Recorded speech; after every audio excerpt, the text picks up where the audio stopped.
Start.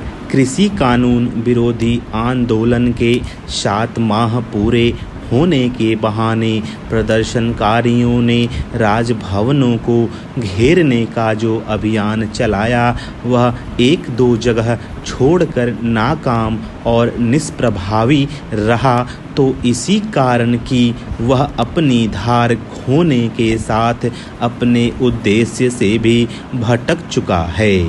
आंदोलनकारी ले देकर चंडीगढ़ और दिल्ली में ही थोड़ी बहुत हलचल पैदा कर सके, और वह भी हंगामे के सहारे। इससे साफ हो गया कि आम किसानों का इस आंदोलन से कोई लेने देना नहीं।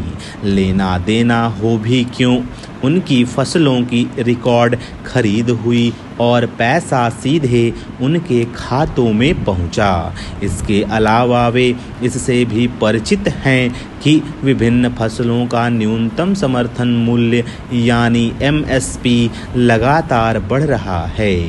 किसान नेताओं के इस आरोप में कोई दम नहीं कि मोदी सरकार MSP खत्म करने जा रही है।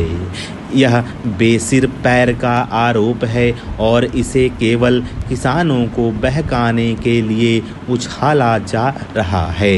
किसान संगठनों के साथ इस आरोप को उछालने का काम कुछ विपक्षी दल भी कर रहे हैं। वास्तव में अब इस अंदेशे की पुष्टि हो चुकी है कि विपक्षी दल किसान संगठनों को उकसा रहे हैं। गत दिवस राहुल गांधी ने यह ट्वीट करके किसान संगठनों को राजनीतिक दलों की सह मिलने की आशंका पर मुहर ही लगाई कि हम सत्याग्रही अन्नदाता के साथ हैं। दुर्भाग्य से अपनी नाकामी से कुंठित किसान नेता भी यह छिपाने की कोशिश नहीं कर पा रहे कि उनका आंदोलन विरोधी दलों के हाथों का खिलौना बन चुका है। उन्होंने पहले बंगाल विधानसभा चुनाव में ममता बनर्जी के पक्ष में माहौल बनाया और अब यह कह रहे हैं कि उत्तर प्रदेश सरकार विधानसभा चुनाव में भाजपा को सबक सिखाएंगे। वे इस मुगालते में हैं कि बंगाल में भाजपा की पराजय उनके कारण हुई।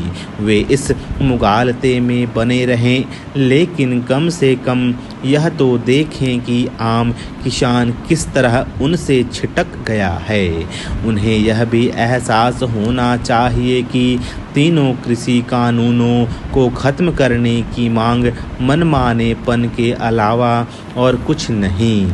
यदि किसी संगठन समूह के कहने से संसद से पारित कानून खत्म होने लगे तो फिर किसी कानून की खैर नहीं।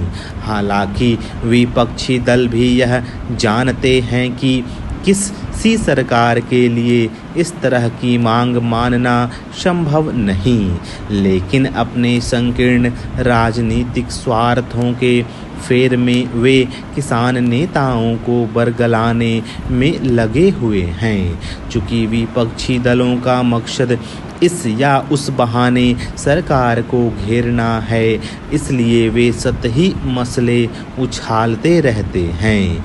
इससे यही पता चलता है कि उनके पास ऐसे मुद्दे नहीं जिन पर वे जनता को अपने साथ ले सकें।